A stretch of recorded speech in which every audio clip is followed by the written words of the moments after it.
can I get all the spider people to say what? There we go. Yes. So let's start with some introductions. Hello, everyone. My name is Dr. Isaac Taitz.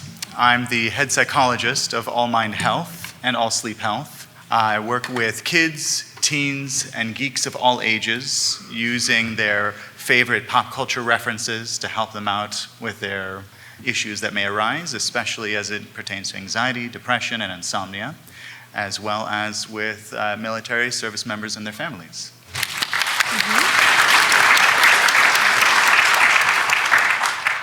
Let's go down the line. Hello. I am Dr. Elizabeth Han. My Korean name is Han Pang-sil, and I am considered 1.5-ish generation Korean American because we moved to the States in my early childhood. My mom is Korean. My father is a disabled U.S. Army veteran. I also have been trained as a generalist, working with people of all ages, so youngins, adolescents, adults, whole families, and couples therapy. I love using geekdom, geek therapy. I think it's really important for us to embrace a variety of aspects of ourselves. I'm so excited for this panel in so many ways. Also, because there are very few, BIPOC clinicians in this world, I think it's so important for us to, put that out there as well, that if you're interested in therapy, right, I think it's really important to, I'm rambling, I lost my space. But yes, there are, 4% of psychologists in the US are Asian American. So that's, very hard to find an Asian American therapist. It's really hard to find neurodivergent therapists. There's space for you in this world. There's space up here. Please contact us. We want to help support you and support your geekdoms. So, yes. Clap for that first. Hi, everyone. I'm Kaela Joseph. I am a queer, non-binary licensed clinical psychologist. I work out of San Francisco, California, and I wear a number of different hats, mostly in LGBTQ plus healthcare during the day. I work with transgender adults, and I also teach and research fandoms and pop culture, particularly LGBTQ plus representation and fandoms as social movements and fan activism. My co-author over here is Tanya Cook, and we wrote a book together called Fandom Acts of Kindness, a guide to activism, advocacy, and doing chaotic good. We have a couple of copies up here if folks are interested in checking that out, and we're also available at all major retailers.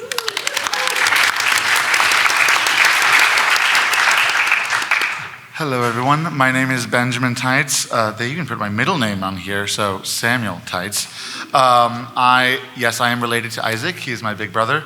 I am a registered psychological associate here in California. I am a baby psychologist. I am a psychology doctoral candidate graduating next year, all but dissertation.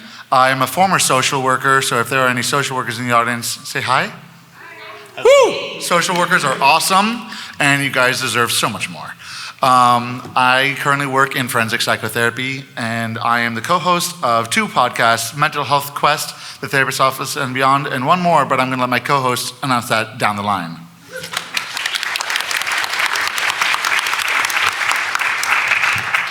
Hi, everyone. I am Dr. Janina Scarlet. I'm a clinical psychologist, author, and a full-time geek, and I specialize in incorporating pop culture elements into therapy to help folks with post-traumatic stress disorder.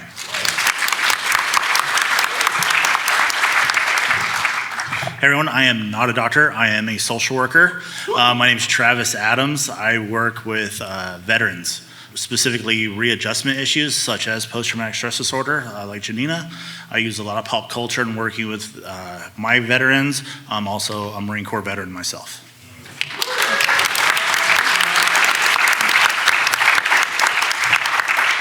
Hi everyone, I'm Dr. Nicole Hassler. I am a licensed clinical psychologist all the way from Buffalo, New York. Yeah, I got some applause. All right. I work primarily with children and adolescents struggling with mood and anxiety disorders, incorporating pop culture into my therapy as well. And I am also the co-host with Benjamin Taitz of the My Hero Therapy podcast, where we discuss all things My Hero Academia and mental health related issues.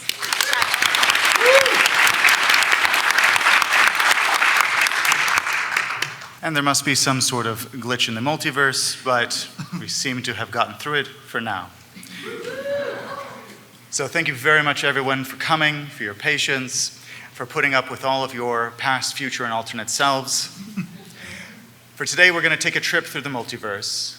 We're going to start with just talking about this multiverse of you. We're then going to move on to the survivors of our very secret wars that we have going on. And then we're going to talk about how to prune your variants. We'll have a little bit of time at the end for questions and answers, appropriate ones, of course.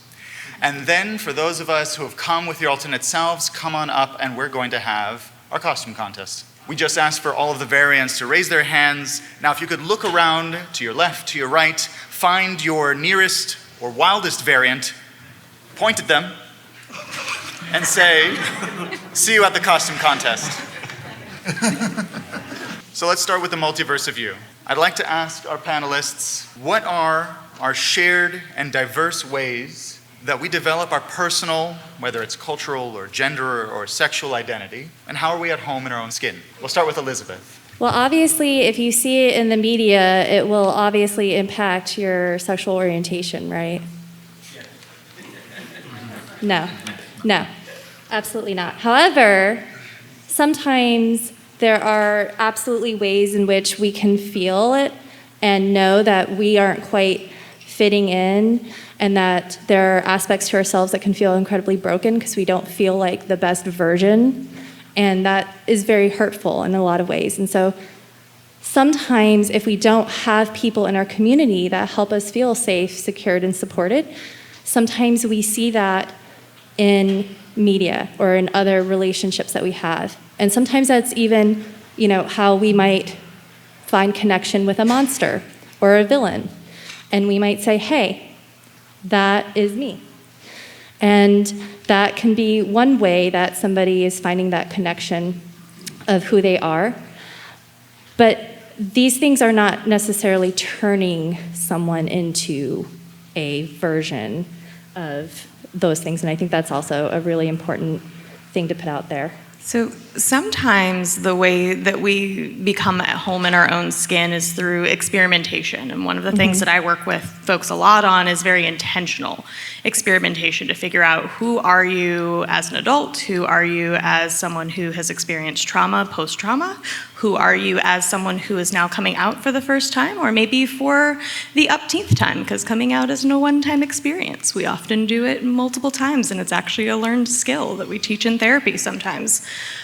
But through that experimentation, I think one of the things that's really cool about the multiverse is that we get to see what different versions of these characters look like, and it opens up this unique opportunity for those of us who explore through fandom to explore through different types of cosplay and different types of fanfic, like we were talking about earlier, and getting to see, well, what are those components of ourselves, and how can we break that down into different pieces and sort of reconfigure those narratives?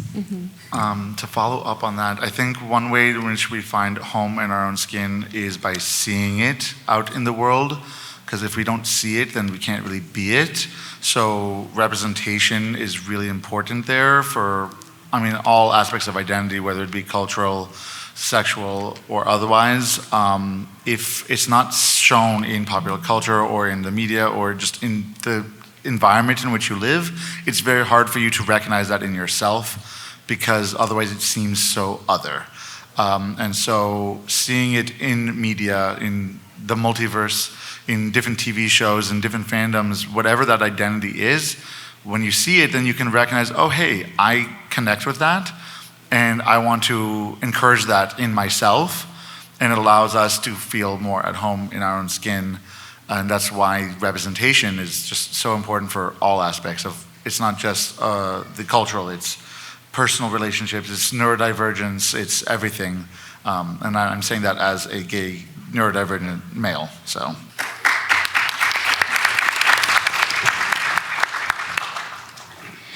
So I don't think it was just me, but growing up, and actually I think to this day, I have never quite felt like I fit in. I don't know if any of you have ever felt this way. Yeah, it's not just me, right? And so growing up in Ukraine during the former Soviet Union time, there was no word for bisexual. In fact, there was the stereotype about Soviet Union, there's no sex in the Soviet Union. And there was certainly no term like pansexual or anything like that. And so I was growing up thinking that I am a freak and something's wrong with me. And coming to the United States and seeing the representation of various characters of a variety of sexual orientations, characters who are going through difficulties with trauma, gave me a vocabulary and it gave me a vehicle, a mirror for understanding my experience. And now, as somebody whose home country is at war, watching television shows who are depicting trauma and war is also allowing me to make sense of that experience. And it doesn't matter if it's WandaVision, it doesn't matter if it's the Avengers, it doesn't matter if it's something else, but I think for so many of us, we sometimes lack the vocabulary to express our truth, and that is where fiction comes in, because I think fiction gives us the strength and the vocabulary that we need to express what our hearts can't quite say. And I think that's why for so many of us, this is where we learn the truth. And if a television show or a movie is done well, that is when we learn about ourselves, the kind of truths that we maybe are not quite ready to tell others.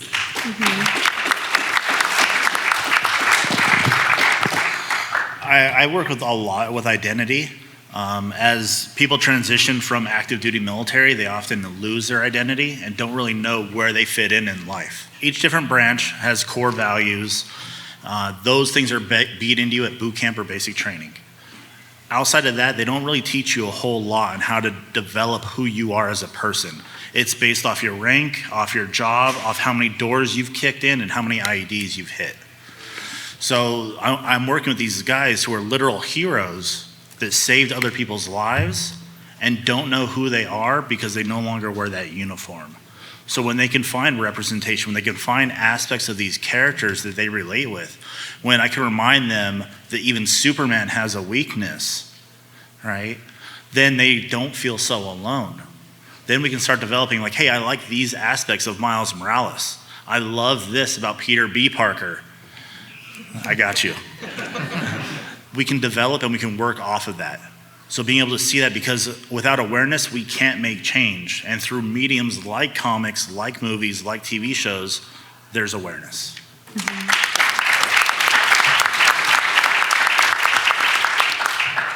One of the downfalls of going last is that I'm basically just going to echo what everybody else has already said.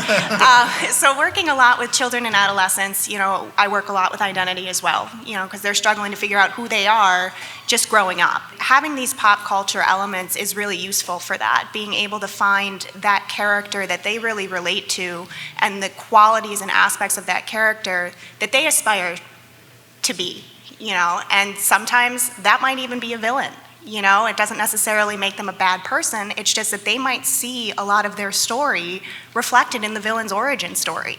And it's important to let them know that just because they might see themselves in a villain doesn't necessarily mean that they're a bad person, but that they just might have had bad things happen to them. And that doesn't necessarily mean that their story is going to end tragically. They still have the means to be able to change it. And that's why I love being able to work with that population, because you can see the growth as they go along in therapy.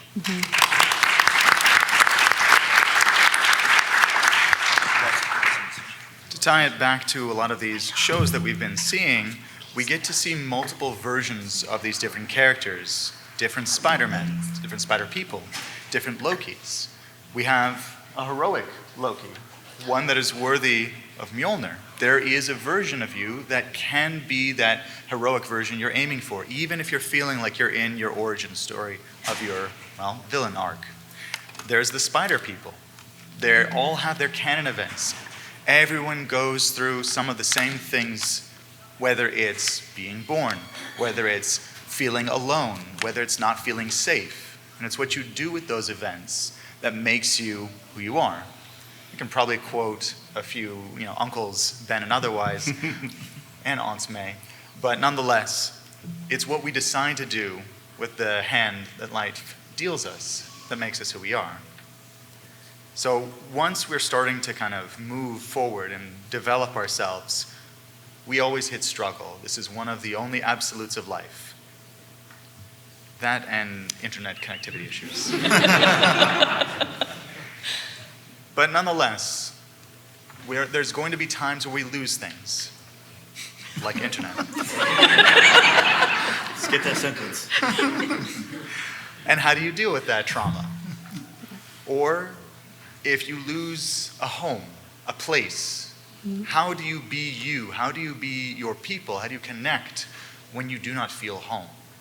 So we're going to shift over to Kaela. So I'm going to get a little heavy for a minute, which is to say that right now, many of us are still collectively living through traumas, either continuing to live through the aftermath of COVID, continuing to live in places that may not feel safe for us, especially for trans and non-binary folks. And so I think part of this is how to come together as communities to support and to encourage resilience among one another. One of the things we talk about a lot in psychology, especially in more recent years, is this idea of post-traumatic growth.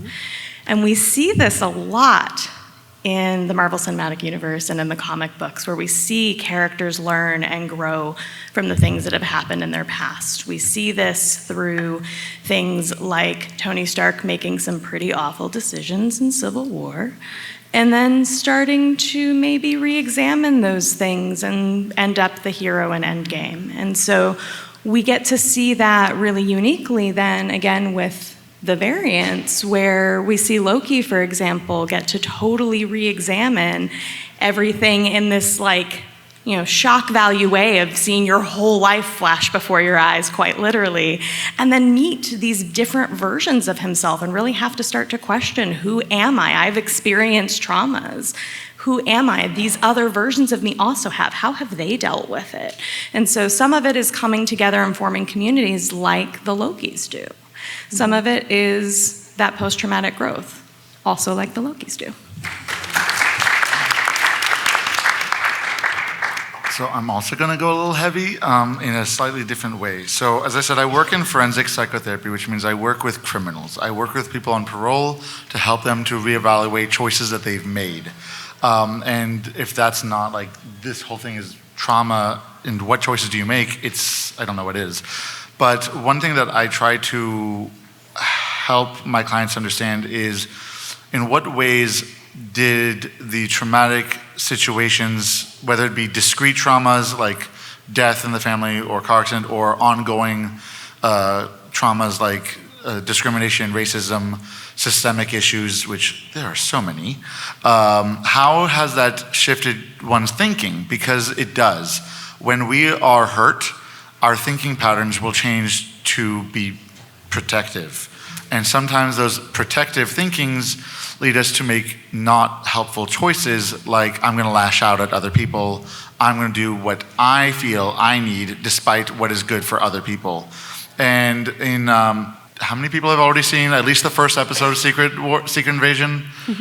Okay, so I'm going to try to not spoil it, but there's a character, I'm not going to name names, who had gone through just horrible trauma with regards to invasion of his home planet and loss of loved ones, and he made choices as he grew older based off of that information. The information he got from the world, the way he perceived it was, I can't trust people who say that they're going to help me, and I am not loved as I am, and so I need to basically destroy.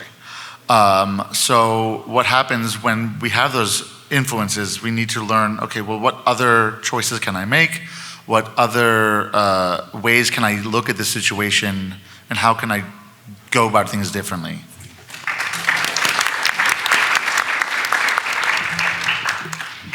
I think that for so many of us, when we go through something traumatic, it almost is like there are multiple versions of us at that point, right? We become so fragmented that there is a part of us that maybe wants to go back to the way things were before the traumatic event occurred. There's a part of us that can't believe that it happened. There's a part of us that might want to burn the world down. And I think that for us to move forward, a part of it is putting the pieces together, and that is understanding the full story. Because a lot of times when we're really caught in the trauma narrative, we might think that the world is unsafe, we might think that we're unlovable, not realizing that it's the trauma talking. When we can write down our story or share it with a compassionate listener, we can start putting those puzzle pieces together and see the full picture. And after we can see that picture, then we can find something else. We can find a sense of purpose, a way to give back to other people that are maybe at the very beginning of that journey, so that we are able to use our experience, not to silver line what happened, because nothing makes it okay, but to use the knowledge that we gained to give some support to other people.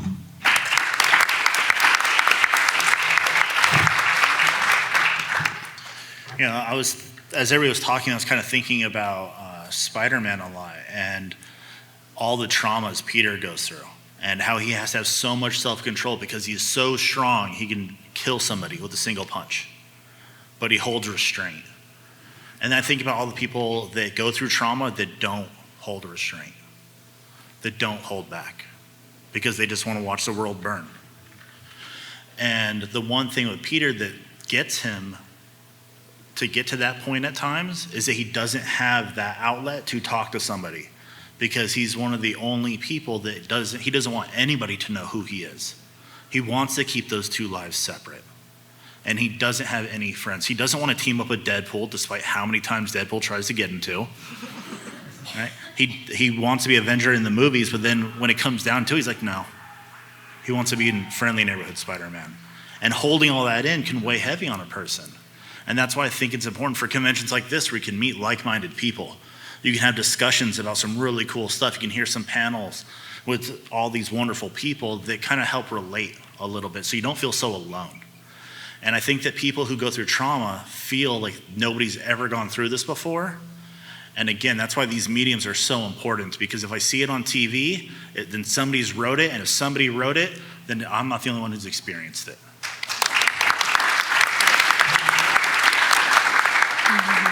And it's interesting that you say that, because as everybody was talking, I was thinking about a patient that I have that when she saw No Way Home, she has been through quite a bit of trauma, an adult client, domestic abuse, that sort of stuff. And she said that the ending of No Way Home really resonated with her because, you know, spoiler alert, you know, Aunt May is murdered by the Green Goblin, and Peter wants revenge. You know, he wants to kill the Green Goblin. And at the end, he almost does. But he stops because Tobey Maguire's Spider-Man is like, this isn't going to help you. It's not going to solve anything. And it helped her recognize that she's like, even though I've been through all of this stuff and even though I want revenge, it's not going to solve anything. Even though all of these terrible things have happened to me, the best thing that I can do for myself is to move forward. I just want to add something to that.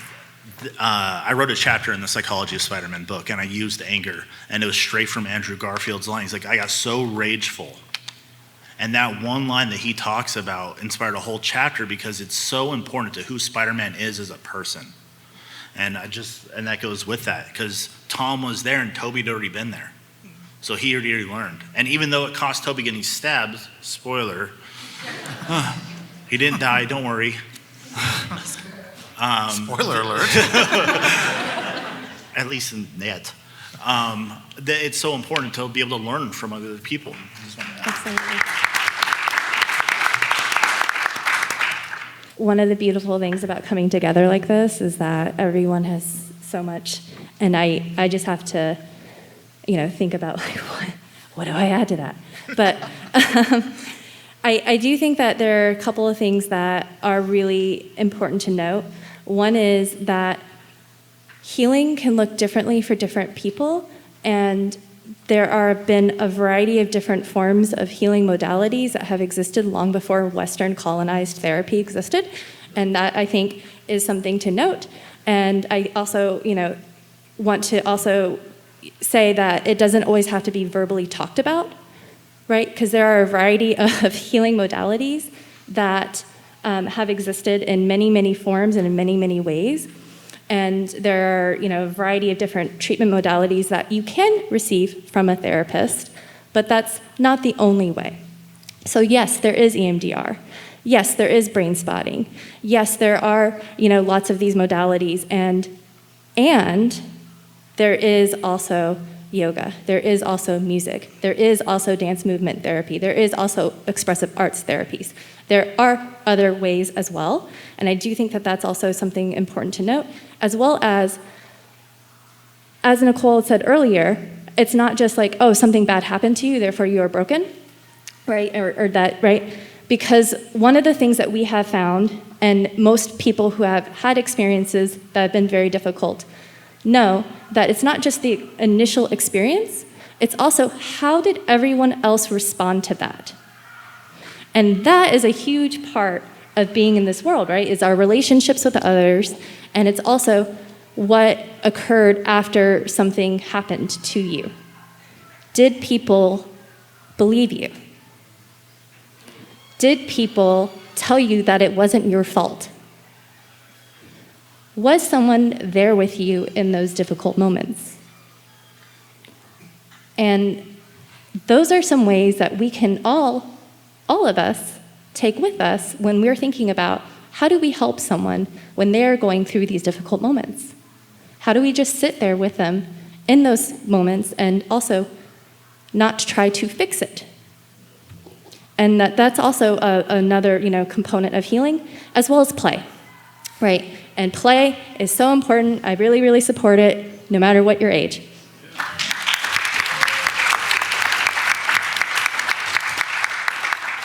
So for the Sylvies in the audience, the variant who sometimes finds herself as Loki for some weird reason, from such a young age, this character has been hounded by the TVA for just existing. Nothing that she could control, nothing that she had any say in, but just happened to be a variant, and therefore had to suffer. And for the majority of the series, very much in a tense position. And when we experience chronic trauma, sometimes even like CPTSD, chronic post-traumatic stress disorder, we have this sense of unsafety that's been with us for so long, you need to act in this way. For a Spider-Man or a Spider-Person who has been on the run, completely bombarded by ridiculous, villains named after any animal in a zoo, even through multiple universes, to be able to find someone who thinks like them, who maybe looks like them, who feels like them, who knows what they've been through, and lets them be a part of their universe. Mm-hmm. This can allow a sense of safety. This is, neurologically speaking, the opposite of trauma. You are now able to feel a sense of safety, of belonging. If you can, right now, everybody, if you could just remember for a moment your most safe memory, maybe before college, maybe before high school, maybe even before you left the house, there was a moment that you were safe, playing with your Legos, hanging out in the bathtub, getting carried up the stairs by a parent.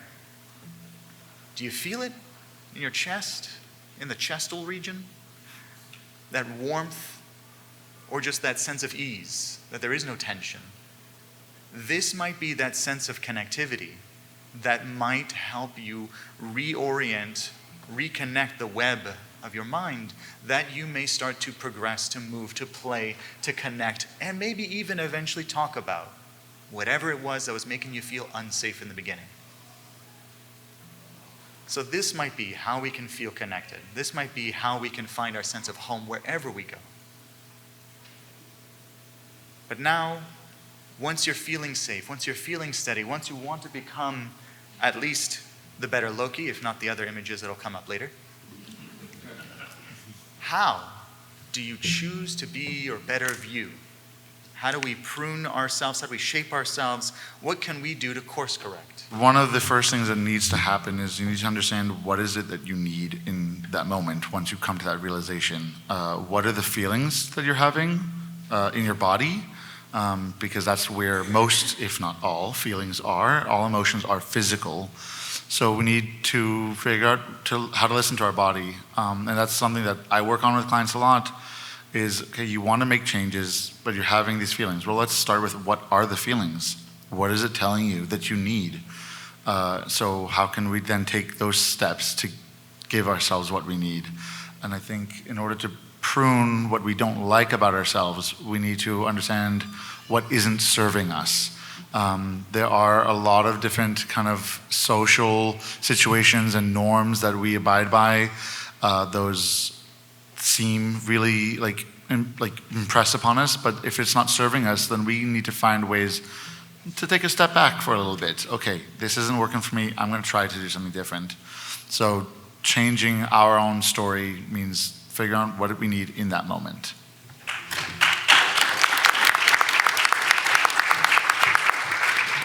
I think for so many of us, when we are recovering from trauma, we might push ourselves to try to fit into maybe places we don't quite feel supported. We might put our beliefs or core values aside. We might focus on people pleasing because that is our survival mechanism. And as a result, we might feel very, very lonely, especially when we're around other people. And what might seem really counterintuitive is I think a really important part of our recovery is spending some time not in loneliness, but in solitude, in terms of taking some time to figure out who we are, what we need, and what we stand for, so that then we can seek the kind of connections that are going to be most healing for us.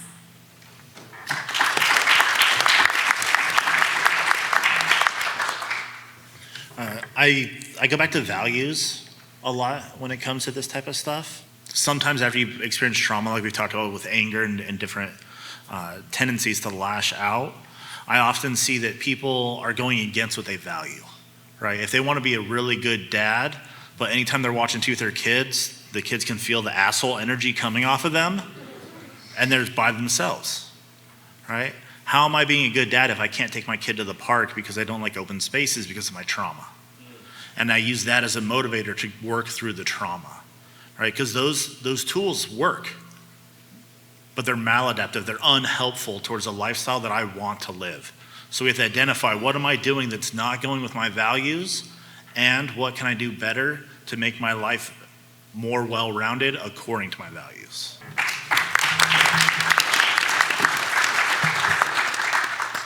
And I think it's important to ensure that we're strengthening the qualities that we do have, the ones that help us, that are self-serving.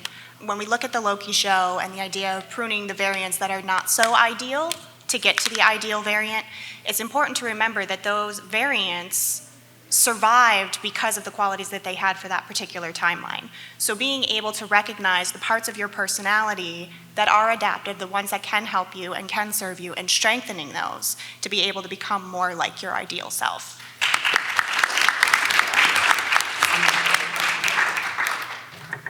Earlier, I was saying something about different forms of healing, and I left off a very important part, which is some of us aren't meant to always heal independently. Some of us are meant to heal in community, and that's a very important aspect of shaping ourselves, is finding our community or making that, because sometimes that's what we have to do.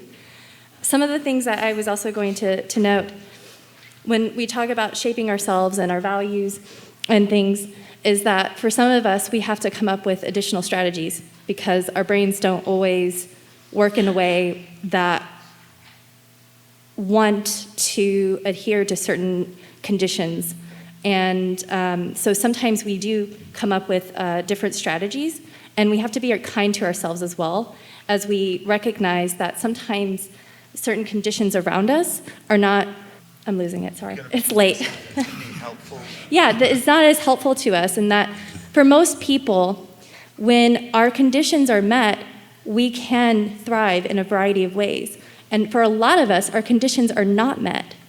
And that's a huge aspect when we think about, shaming ourselves for not meeting certain expectations.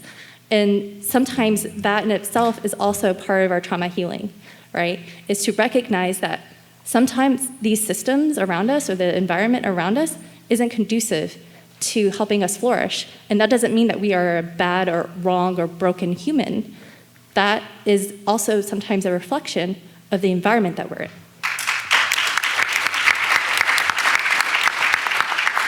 Well, and those conditions are so important because one of the things that we haven't named yet about values is that our values are also dependent on the conditions that we're in. We have maybe core values that we hold, but the salience of those values, that can change as we start to learn things about ourselves, as we start to learn things about the world, other people, as we're exposed to new things.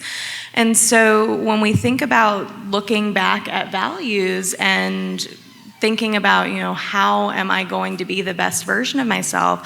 One of the things that I talk about with clients a lot is there's no feeling that is invalid, but there's behaviors that aren't great. So for example, you were talking about Sylvie. Sylvie has every right to feel targeted and marginalized and angry. That is justified for Sylvie. Sylvie didn't do anything until Sylvie started doing some things. That's where a lot of that debate around pruning, and Loki in particular, comes up, is all of the Lokis that are being pruned did something that deviated from the timeline. Now you can argue who gets to decide what is the right timeline, and that's again going back to that checking in about values. You get to decide for yourself what the best version of you is, what the best variant of you is.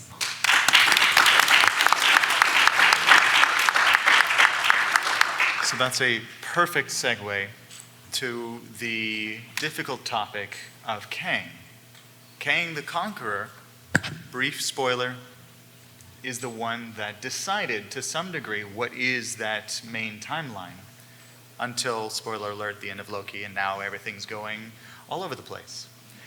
But for Kang's story, we see this individual, brilliant tactician, commanding presence, and every part of him is that aggressive, is that ambitious, and so they all fight. And through that use violence. And this aggressive version, this aggressive force, is what seemed to work in the past. And for those of us that have ever fought, either physically or verbally, and been the more aggressive character, well, we sometimes win. And the other person backs down. Maybe because they don't want to argue, maybe because their points aren't as strong as ours, but it doesn't matter. We got that last word in. It feels kind of good. Anyone here kind of like to win the argument? Yeah. And for those that you don't raise your hands, very nice. Tell me how you got there. Liars. But for those of us that have led into or leaned into that aggressive impulse, we've essentially been training our brains to kick our own butts. We become a black belt in doing so until it doesn't work for us. And we start to get that negative thinking telling us, you're not good, you need to be this way, you need to be this amazing, et cetera, et cetera, et cetera. And when that doesn't work, it's time to prune out that negative talk and to replace it, to practice a new way, to let some new version of you win. Could be through a system that's called internal family systems, where you connect with the different parts of you, that angry part of you. Why are you so angry? I want you to win things. Okay, cool, but I don't need you to be that angry. Okay. And then you bring in another part, and you start to move yourself forward intentionally. So therefore, as you practice, so you get better. You fake it till you make it. Now, I'd like to open up the floor for a little bit for some questions. If anyone has any questions for our panelists, by all means, feel free to come on up to the front, ask your questions. While they're doing that, for anyone who is planning on being in the costume contest, start to walk over to here and group up in terms of your variants. So, the spider folks and the Lokis, I imagine, are going to be there. Takes the cake. Work it. Woo!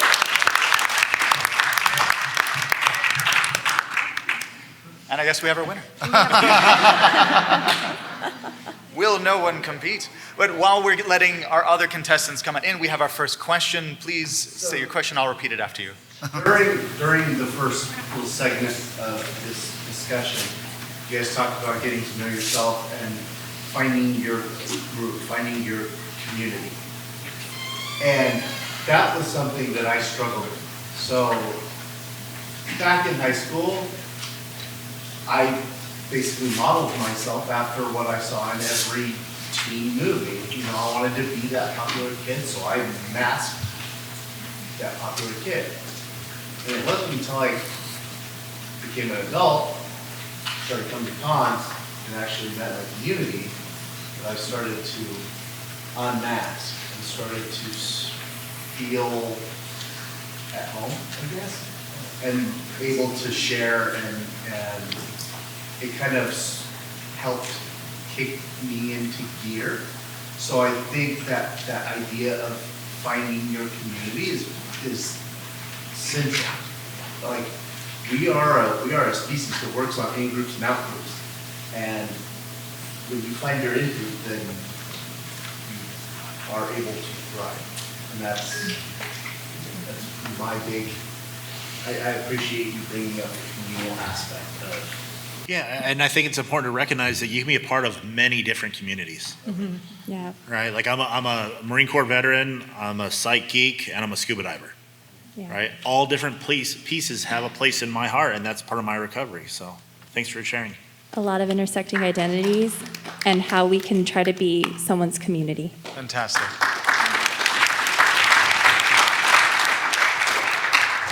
So we got a question from one of these three, rock, paper, scissors.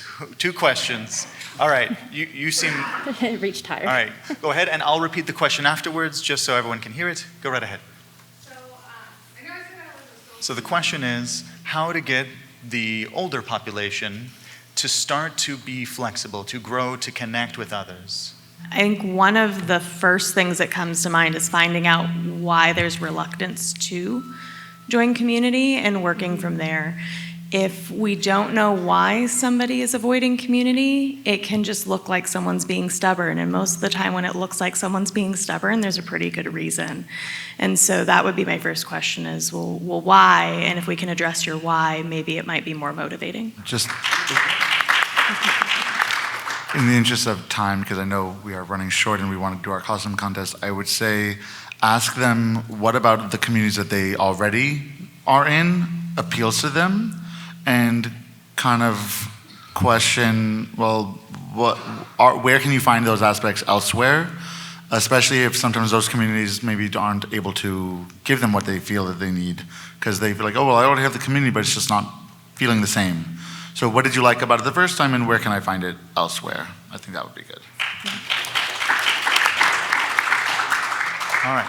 Thank you very much. We're going to do a little bit of a swapping back and forth. We're going to get the first round of the Spider-Man to come over, Spider people to come over, and we're going to get the audience's round of applause for which Spider person wins their round, and then we're going to do some competition against the Lokis. And in between, we're going to have another question real quick. So Spider people, come on down. For a baseline silence, we have Sailor Spider, round of applause.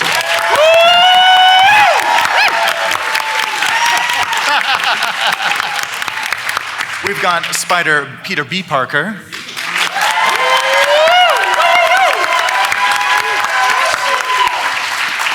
And of course, the one, the only Miles Morales.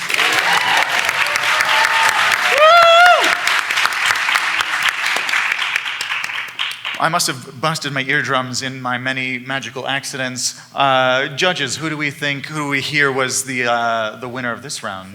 I can't speak, I'm too biased already. That's true. I've recused myself. I think we agree with your bias. It's Sailor. Okay, they all agree with my bias, so Sailor Scout, Sailor Spider. So, Miles, Peter B., stick around. We have a consolation prize. Some stressful brain.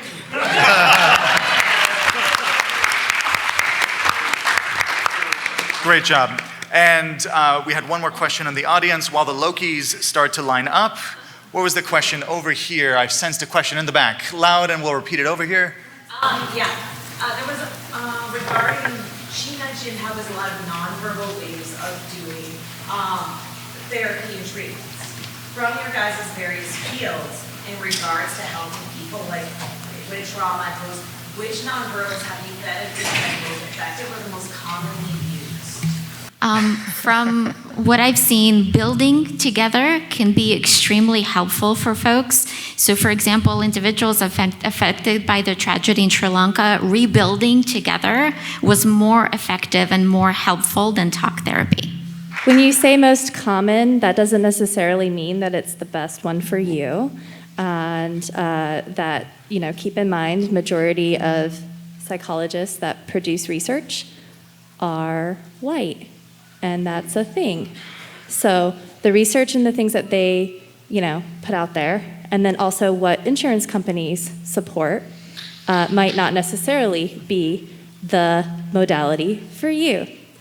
So in addition, play is incredibly helpful in a variety of ways, including sand tray therapies and more of those nonverbal forms. I mentioned brain spotting earlier. Brain spotting doesn't necessarily mean that you have to discuss the trauma. And if you do find a clinician that is trained in brain spotting, that is also very helpful too. EMDR is wonderful as well. Bessel van der Kolk also really recommends yoga. So there's a variety of different forms of treatment modalities. You don't even have to go to someone who, is a doctor necessarily. Because again, there has been trauma treatment in a variety of communities before those standards were in place.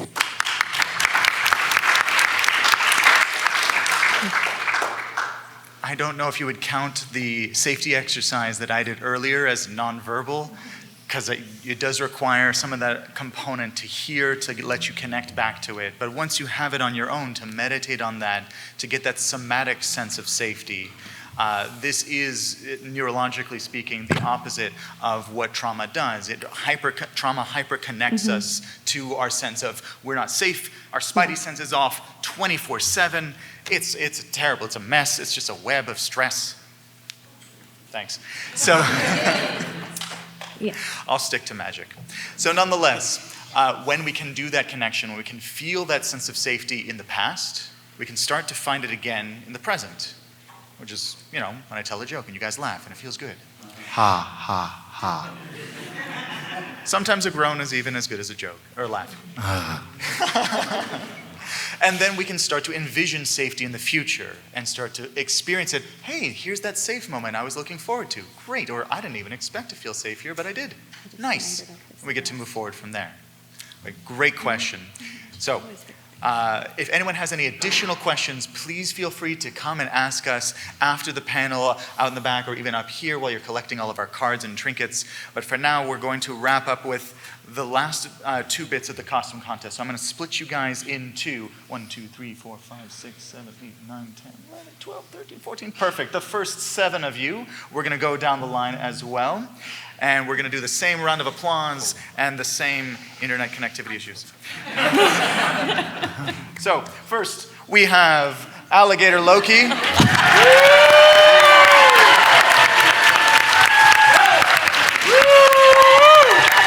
I didn't even see this out of nowhere. It just came out of nowhere. Someone's been practicing.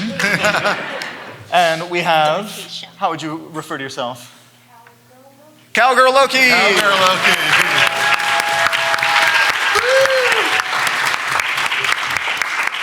Moving on down, we've got Team Loki. Tour de France Loki.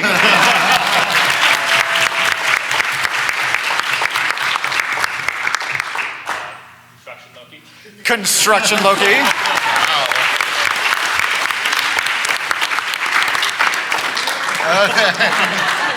Thank you for that inspection.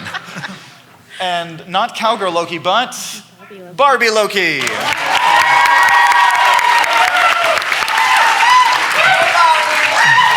Barbie Loki will go into my fan fiction.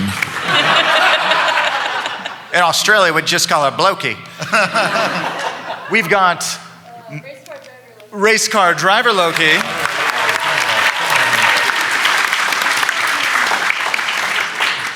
And last of this batch, we have Jet Ski Loki.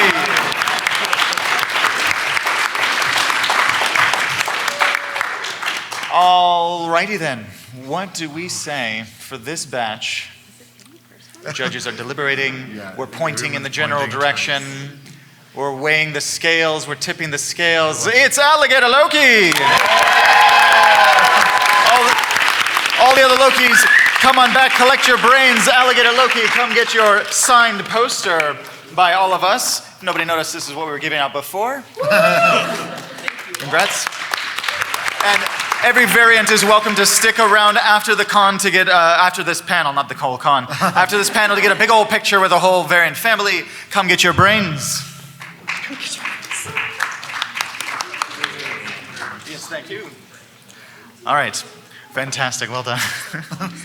And up next, we've got Golden Gate Loki. Kobe.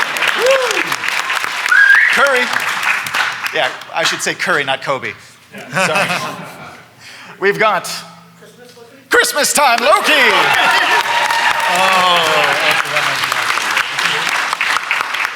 It's like Christmas in July. We've got Beach Loki.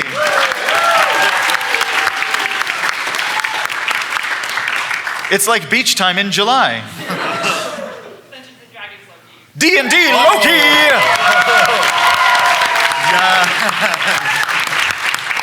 Rolling up on a critical 20. Well done. We've got a couple of TVA agents back to back here to save the world or destroy it.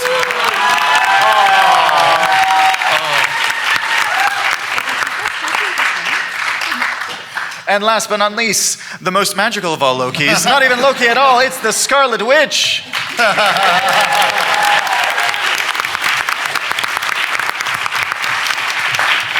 This is a tough one. Do not be dissuaded by healthy relationship goals. Well, I mean, clearly Scarlet Witch is her own category, and she is the most amazing magical sorceress of them all. This is true. So she gets her own win. That's true, that's true. Therefore, you're welcome to enjoy this, let it rest above your bed and smile upon you. Everyone else, come and get your brains. Thank you very much, everybody, for coming in. You are the best variants of yourselves. For everyone who would like to take a group variant picture, feel free to come on up. And also feel free to come and take any of our cards, any of our high fives, any questions, comments, concerns. You can leave them in the back in the receptacles that say trash.